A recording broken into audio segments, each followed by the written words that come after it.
Okay, so welcome to part 3 of the Beatitudes. You need to see part 1 and part 2 first, but you can figure that out for yourselves. Anyway, I'm Miss Tyler, Context for Kids. I forgot to introduce myself in the last one, but if you don't know who I am, you probably don't care. Okay, so we just talked about poor in spirit. We will not review it. You can just watch the other one. Okay, so we have, blessed are those who mourn, for they shall be comforted. Well, nobody likes to mourn, and as a matter of fact, there are often beliefs that, we see this today. In some circles of Christianity, where if you're blessed, you'll be prosperous, bad things won't happen to you, and somebody must not have given the memo to Paul because, man, he was sick and stoned and shipwrecked and lashed and left for dead and a whole bunch of other things. People were plotting against his life.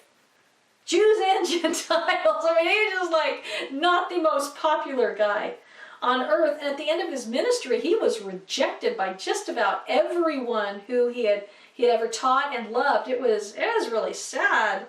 So he was mourning, let me tell you, but he was not in the picture. Well, he was in the picture, but never mind. Okay, so blessed are those who mourn, for they shall be comforted. Did you know in the ancient world that it was shameful to shed real tears? I mean, they would have like these mourning brigades, not like, wake up, good morning. Not like that kind of irritating morning brigade when you haven't had your coffee yet. I don't drink coffee, I drink tea, but same thing. But mourning brigades, the professional paid mourners, and they would come to your house if somebody died, and they would wail for money. But it wasn't genuine because they didn't even know the dude, okay?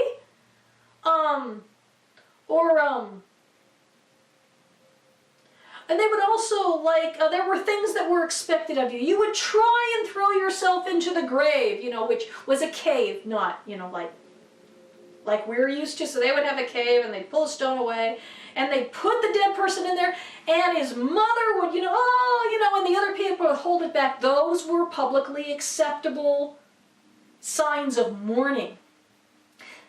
It was shameful to display real excessive emotion. And that's something that's weird to us today because we show emotion over everything. Heck, I can't watch a movie without bursting into tears, even like movies that aren't sad. It gets a little too emotional for me, and waterworks, there I am. Yeah, that's just the way I am. What are you gonna do? But Jesus said, blessed are those who mourn, for they shall be comforted. Now, this could mean people who are sad about other people's sins. This could be people who, are broken, who have been through terrible things in their life, and they're broken people. They're harmed on the inside. They're hurting. Maybe from great tragedies, maybe, we just don't know. There are many reasons why. I'm scratching my leg. I'm sorry. I'm going to just do it. I'm just going to do it. Okay. So there are a lot of ways where you can be mourning and where you can spiritualize this, but let's look at John 11:35. It's actually it's the shortest verse in all the Bible. Jesus wept. When Lazarus died, and he had to delay 4 days. And the reason he had to delay 4 days was really interesting. We'll talk about it. And why he didn't just come right away. It's really interesting. But when he got there, and Martha runs to him, Lazarus' sister, she said, Master, if only you'd been here, my brother would not have died. And Jesus wept. And the people standing around said, whoa, Look at how deeply he loved him. Why? Because you didn't cry real tears. You wailed. You tore your garments. You put on sackcloth. You put ashes on your head. You didn't really cry. He really cried. He mourned. He showed us the pattern. Paul echoes this in Romans 12:15 when he said, weep with those who weep and rejoice with those who rejoice. When people are sad, we join with them in being sad. We don't pretend. When we love people and they're hurting, we hurt with them. We mourn. And when the people we love have something wonderful happen to them, we rejoice. Even if we wish that good thing was happening to us and we're jealous, we still rejoice, okay? Not that I'm speaking from experience here, because I certainly, okay, yeah, I would. Yeah, sometimes I'm jealous and I don't want to rejoice with people who have something that I want. Because I deserve it more, right? Because I want it way more. No. That's just Miss Tyler being silly again. All right. What would these lessons be if I wasn't ridiculous, right? Okay, so blessed are those who mourn, for they shall be comforted. It's compassion. Mourning is compassion. Mourning is also part of the fruit of the Spirit of joy. Yeah, it's not the opposite of joy. It kind of complements joy. It's like the flip side. It's like, because we were joyful, when something that made us joyful is removed from our lives, when we love somebody, when we love a family member, a friend, or a pet, if that pet dies, what if our friend moves away? Well, we're right to weep. That's a cause for mourning, and that's okay. And other people should join with us in acknowledging that loss. Jesus said we would be blessed. Blessed are those who mourn, not only when something's happening to themselves, but those who mourn with others. It's part of being a compassionate, loving person. All right. Blessed are the meek, for they shall inherit the earth. This one's actually really interesting, and I noticed this back in 2012, and I had to find it this morning so I could talk to you about it. What an explanation about what blessed are the meek, for they shall inherit the earth means. So let's look at Psalm 37:11, because you know what? When Jesus taught, you can learn from me real good, okay? Your parents are just thrilled that I'm teaching you the English language, right? Okay. Whenever he taught, he was talking about the Old Testament, the only Bible he had, okay? So he was in this, he was making commentary, he was preaching a sermon on 2 scriptures that I've found so far. So first is Psalm 37:11. But the meek will inherit the land and delight in abundant peace. Well, that's cool. That's just saying the exact same thing. Blessed are the meek, for they shall inherit the earth. But the meek will inherit the land and delight in abundant peace. Well, that's just the same thing, right? Want your mind to be blown? Here's Zephaniah 2:3.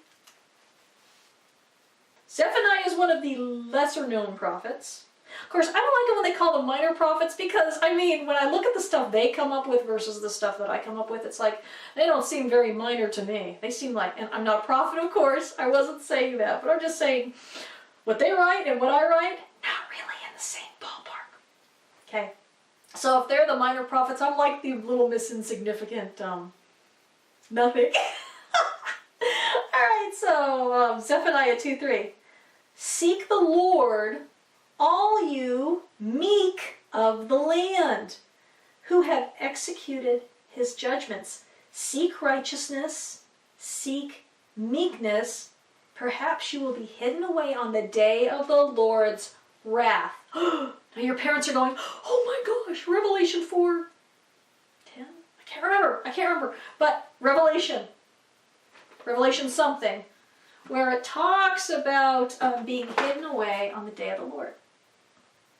Okay? And that's another thing I want to tell you. All these blessed are, You know, they're not always talking about things that are going to happen in this life. They're talking about things in the world to come. Blessing, because you know what? There are people who don't get justice in this life.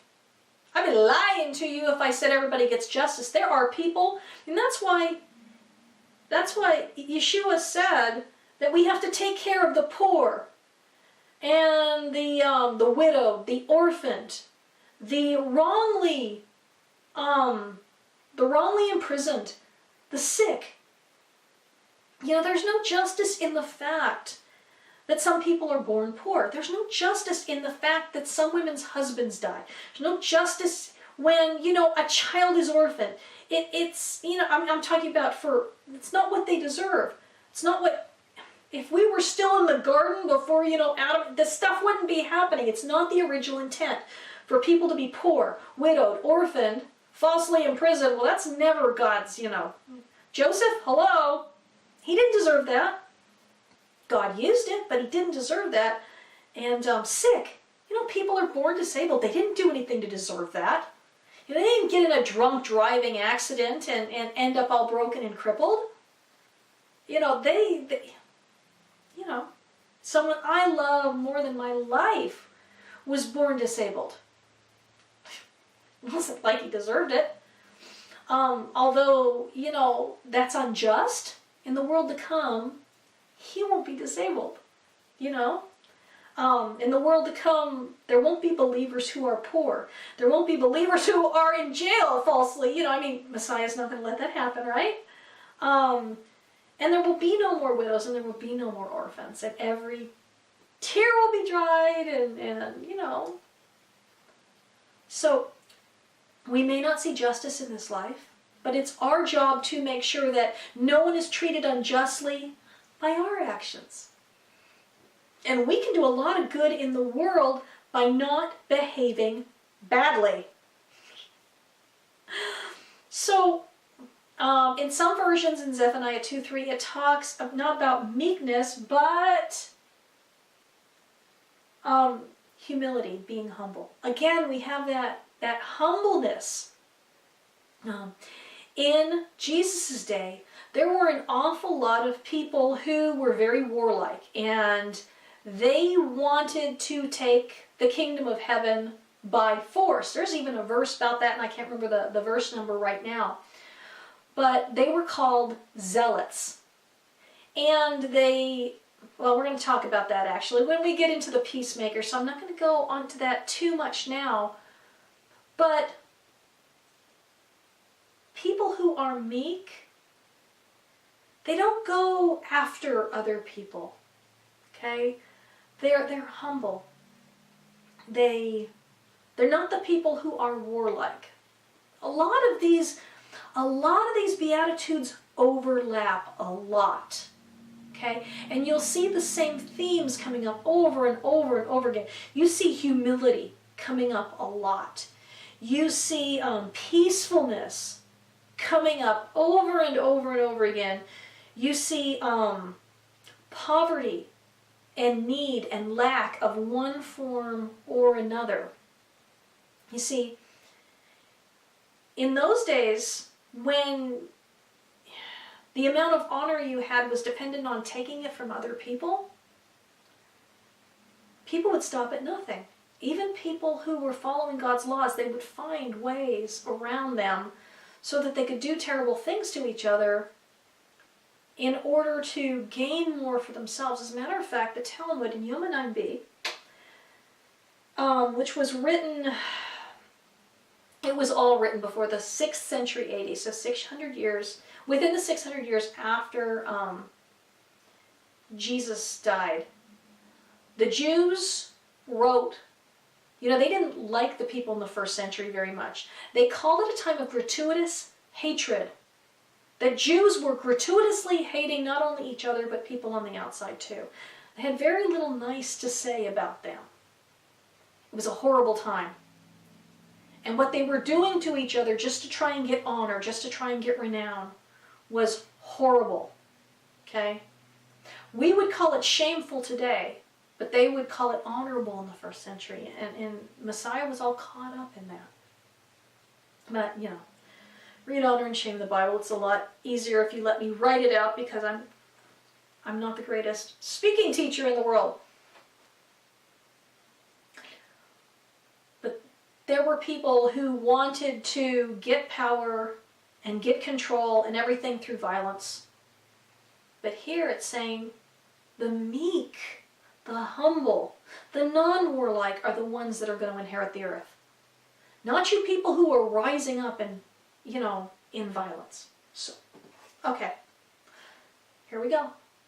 Got a record part 4 now. See you in a bit.